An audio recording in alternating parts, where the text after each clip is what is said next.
Today, I'm going to talk about heat. This is a closer look at what I had drawn. Woo!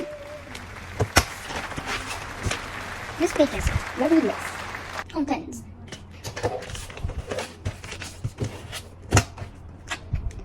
So, when an atom, molecule, or ion moves, it generates heat.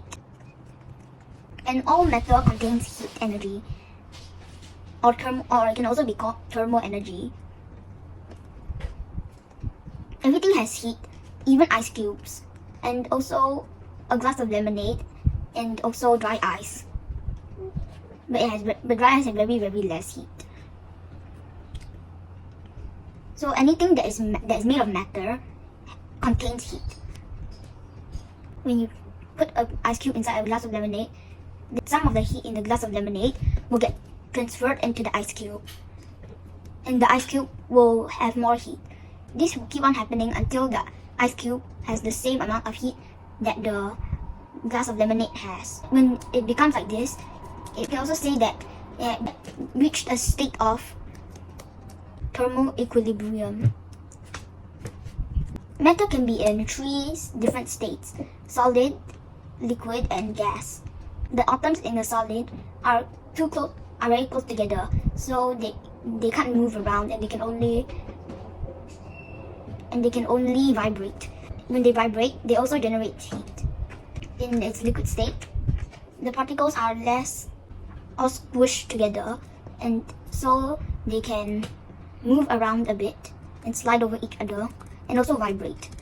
But when matter is in its gaseous state, the particles are quite far apart, so they can move around freely, and they can also vibrate.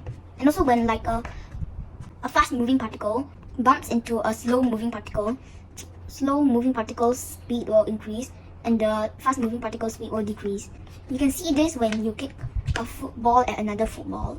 If one of them is moving faster and one of them is moving slower, then the slower moving one will get a bit faster and the faster moving one will get a bit slower, just like a particle. When heat goes into any material in just the right way, that material will start to expand.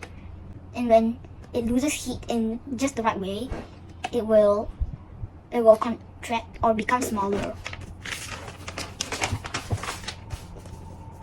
Some fun facts about heat. Number 1.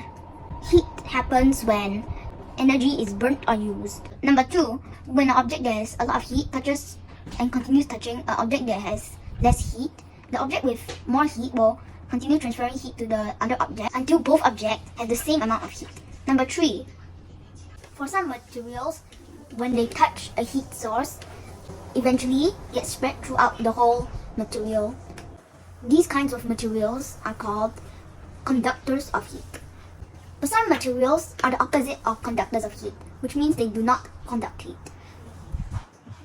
Example, a cooking pot. The part where you put the vegetables or food or whatever will be made of metal or iron or anything that is a good conductor of heat, and so that the food will get cooked. But the handles, which are the parts that stick out so that you can move the pot and also take it off the fire once you have finished cooking, is made of something that is not a conductor of heat, which is also called an insulator of heat. This is the end of my presentation. I hope you have learned more about heat. Bye bye.